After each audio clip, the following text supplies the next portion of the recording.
Welcome back to HSM Education. Hope you are all well by the grace of Almighty. Yes, I am well.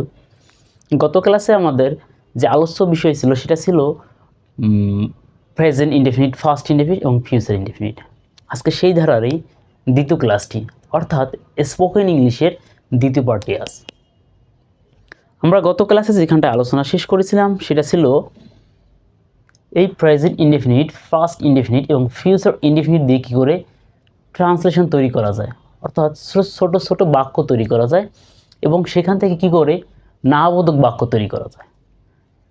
ওকে, আজকে সেই ধারারই আমাদের থাকবে past continuous, present continuous, past continuous এবং future continuous.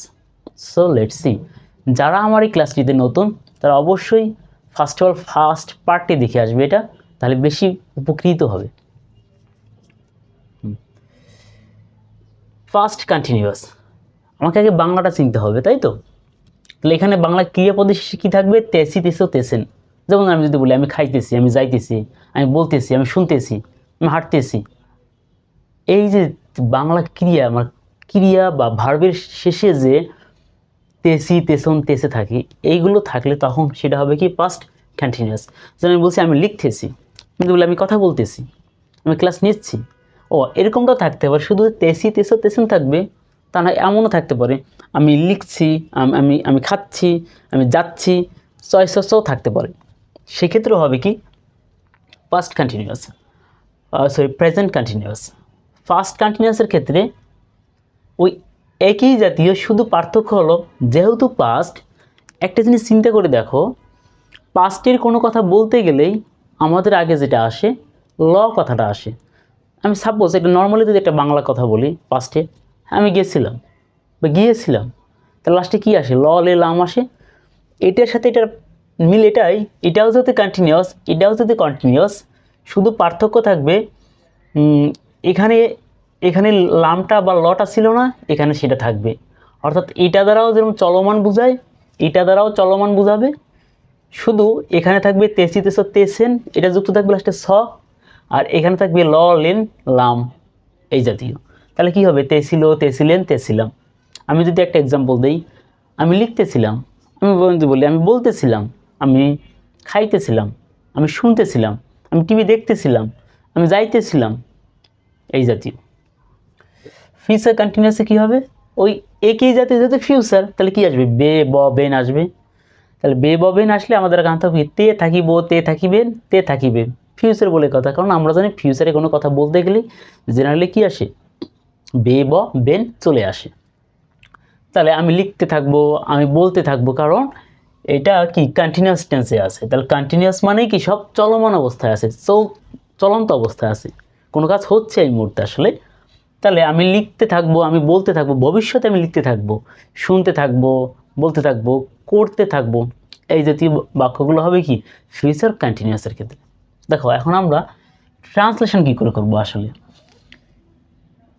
Past কন্টিনিউয়াসের ক্ষেত্রে, present কন্টিনিউয়াসের ক্ষেত্রে subject plus am is are plus ভার্বের সাথে আইএনজি হবে। তাহলে সাবজেক্ট দিলাম আমি আই, এরপর কি আসবে? আমার আনতে হবে এম, ইজ অথবা আর অক্সিলারি ভার্ব হিসেবে। এখন প্রশ্ন, আইয়ের পরে কি এম আনবো, ইজ আনবো না আর আনবো? এক্ষেত্রে হয় আইয়ের পরে এম আসে। যেমন যদি আমি বলি আইয়ের শুধুমাত্র আইয়ের পরে এম বসে, প্লুরাল হলে আর বসে, থার্ড পারসন সিঙ্গুলার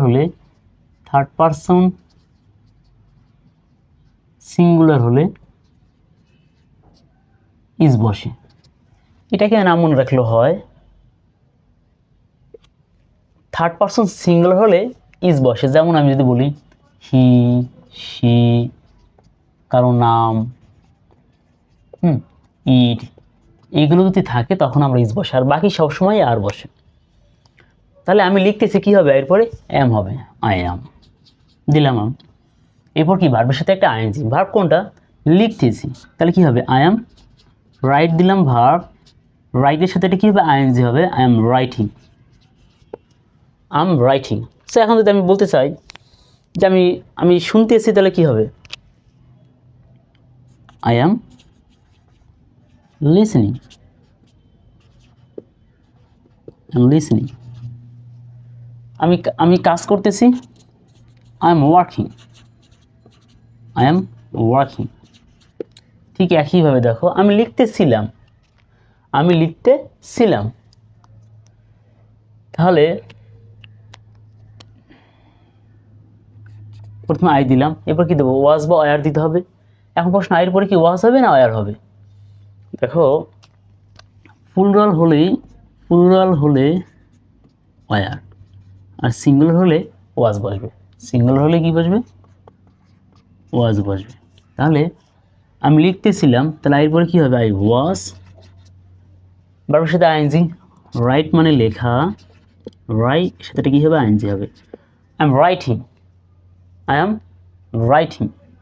আমি বলতেছিলাম কী হবে, আই ওয়াজ টেলিং। সে কাজ করতেছিল, হি ওয়াজ ওয়ার্কিং। তেমন কোনোই পার্থক্য না, শুধু পার্থক্য এই অক্সিলারি ভার্বটা, অর্থাৎ এখানে অ্যাম বসে গেছে, এখানে ওয়াজ। এটার কারণে আমাদের টোটাল ভাষাটাই চেঞ্জ হয়ে গেছে, কারণ এটা ছিল প্রেজেন্ট কন্টিনিউয়াস, এটা হয়ে গেছে তখনই পাস্ট। এই ওয়াজের কারণে মূলত লেলাম, লেম, লাম চলে আসছে। আমি লিখতে থাকবো, তাহলে সাবজেক্ট আই দিলাম, এরপর কী হবে, শ্যাল বা উইল। তাহলে আই আর আমি এর আগের ক্লাসে বলেছিলাম যে আই আর উইল পরে শ্যাল বসে আর সবসময় উইল বসে। তাহলে হবে আই শ্যাল বি, লিখতে থাকিব। ভার্ব আছে কি, পর দেখো ভার্ব হলো কি লেখা, লিখতে থাকবো মানে ভার্ব হলো রাইটিং। একটা বাস্তব সত্য কথা, সেটা হলো যদি আমাদের ইংলিশে এমন থাকতো যে আমি এটার যেমন আছে, ইংলিশ আছে, আর শ্যাল বি যদি ইংলিশ থাকতো, মানে লিখতে থাকবো তারও যদি ইংলিশ থাকতো, তাহলে আমাদের এই গ্রামারটা লাগতো না। অর্থাৎ যে কথাগুলি আমি বলি না কেন, সবগুলোর যদি আলাদা আলাদা ইংলিশ থাকতো, তাহলে আমার আর এই গ্রামারটা লাগতো না। কিন্তু দুঃখের বিষয় আমাদের, দেখো আমি লিখতেছি, এটার ক্ষেত্রে আমাকে ব্যবহার করতে হবে আই আর রাইট ব্যবহার করতে হবে, এটার ক্ষেত্রে আই আর রাইটই ব্যবহার করতে হবে। বাট তোমাকে তো বলতে হবে আমি লিখতেছিলাম, কিন্তু আমি যে লিখতেছিলাম ওরকম আলাদা কোনো ওয়ার্ড নেই ইংলিশে। তো এই যে আলাদা কোনো ওয়ার্ড নেই, এটাকে যখন আমি ওই ভাষায় বলবো, যে পাস্টে বলবো বা প্রেজেন্টে বলবো বা ফিউচারে বলবো, তখনই আমার এই স্ট্রাকচারগুলো জানতে হবে। এবং it's very easy to memorise, I think. কারণ শুধু এতটুকু মনে রাখলেই হয়ে যাবে, তেসি তেস তেসেন তেছিলাম, তে থাকিবে। এখন আমি এটা যদি আরেকটা যদি বলি কী হবে, যদি বলি দে ওয়ার ওয়ার্কিং, তারা কাজ করতে ছিল, oh sorry, they will be working, তারা কাজ করতে থাকিবে। এখন আমরা জানি নেগেটিভ কী করে করতে হয়, যদি বলি এগুলো এরকম বলি, আমি লিখতেছি না, আমি বলতেছিলাম না, আমি লিখতে থাকিব না, শুধু কি করতে হবে, অক্সিলারি ভার্বের সাথে একটা নট বসালে হয়ে যাবে।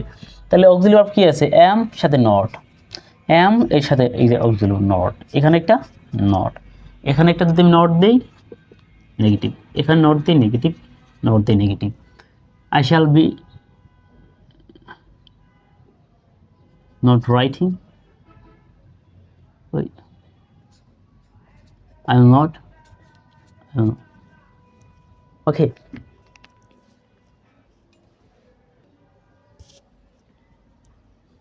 এখন দেখো আমি এটার মধ্যে আরেকটা কথা বলে আসি, যে সাপোজ আমি এখান থেকে কোশ্চেন করব, যে এরকম আই এম রাইটিং, আমি যদি বলি আমি লিখতেছি, আমি যদি কোশ্চেন করি তাহলে কী করব, আমি কি লিখতেছি? এই যে কোশ্চেন করার ক্ষেত্রে যদি বলি আমি কি লিখতেছি,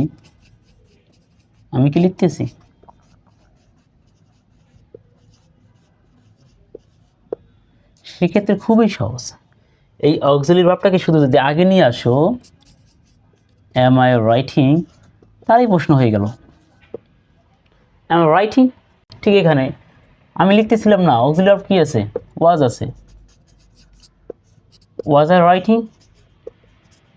তাহলে এটা অর্থই প্রশ্ন করার ক্ষেত্রে কী করতে হয়, শুধুই অক্সিলারি ভার্বটাকে আগে নিয়ে আসলে কোশ্চেন হয়ে যায়। এটা নিয়ে সামনে ক্লাস থাকবে। সো এখন বাসায় যেটা করতে হবে, প্রচুর প্র্যাকটিস করতে হবে এবং বাক্য তৈরি করতে হবে। এরকম কন্টিনিউয়াস প্রসেসে যদি 1 মাস 2 মাস যদি প্র্যাকটিস করা যায়, সেক্ষেত্রেই ইংলিশটা চলে আসবে। ফার্স্ট অফ অল একটু চিন্তা করতে হবে যে বাংলা থেকে ইংলিশ, বাংলাটাকে চিন্তা করতে হবে, তারপরে ইংলিশটা।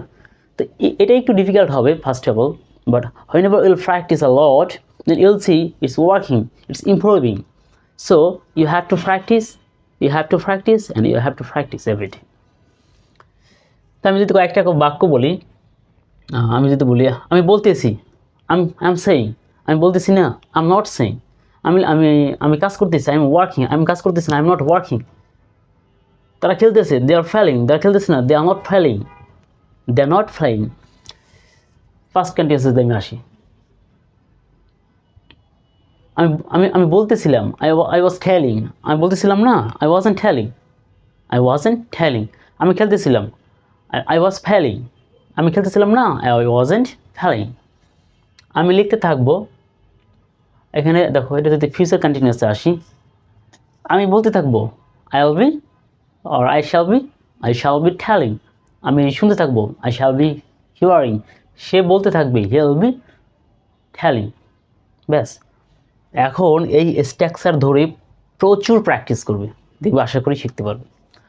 আর যদি ক্লাসটি ভালো লাগে অবশ্যই আমার চ্যানেলটি সাবস্ক্রাইব করবে। ভালো থাকো, দেখা হচ্ছে নেক্সট ক্লাসে।